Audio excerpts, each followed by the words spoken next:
ছেলেদের ন্যাশনাল টিমের স্পন্সর থেকে কোটি কোটি টাকা আসছে, কিন্তু মেয়েদের আলাদা স্পন্সর আসছে না। তাই নারী ক্রিকেট দলকেও ছেলেদের চুক্তির সঙ্গে আলাদা করা হচ্ছে। এটা মেনেও নিতে হচ্ছে, কেননা কেউ এগিয়ে আসছে না।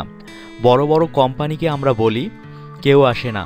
এবার আলাদা করে স্পন্সর নেওয়ার প্রস্তাব করেছি, সেটি না হলেও উইমেন্স উইংয়ের জন্য আলাদা করে যেন চুক্তি করা হয়। 2015 সালের জুন থেকে 2 বছরের জন্য বাংলাদেশ দলের স্পন্সর ছিল রবি আজিয়েটা লিমিটেড। উইমেন্স উইংয়ের চেয়ারম্যানের অভিযোগ, এই সময় নারী দলের জন্য তেমন কিছুই করেনি রবি। অথচ চুক্তি অনুযায়ী নারী দলের আন্তর্জাতিক ম্যাচের জার্সি ও ক্যাপে রবির লোগো ঠিকই ব্যবহার করা হয়েছে।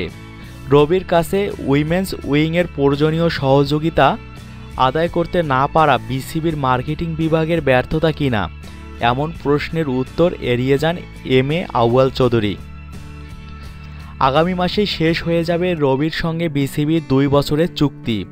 জুন থেকে 2 বছরের নতুন করে টেন্ডার আহ্বান করতে যাচ্ছে বিসিবি।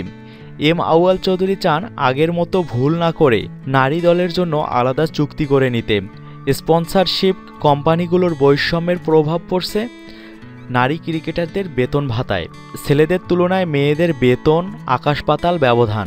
এ+ গ্রেডে থাকা মাশরাফি, মুশফিক, সাকিবরা যেখানে পান 4 লক্ষ টাকা, সেখানে জাহানারা, রুমানাদের বেতন মাত্র 30,000 টাকা।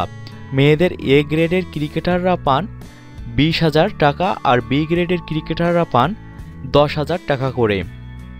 আন্তর্জাতিক ওয়ানডে ম্যাচে ম্যাচ ফি যেখানে ছেলেরা পান 2 লক্ষ টাকা, সেখানে নারী ক্রিকেটাররা পান 8,000 টাকা।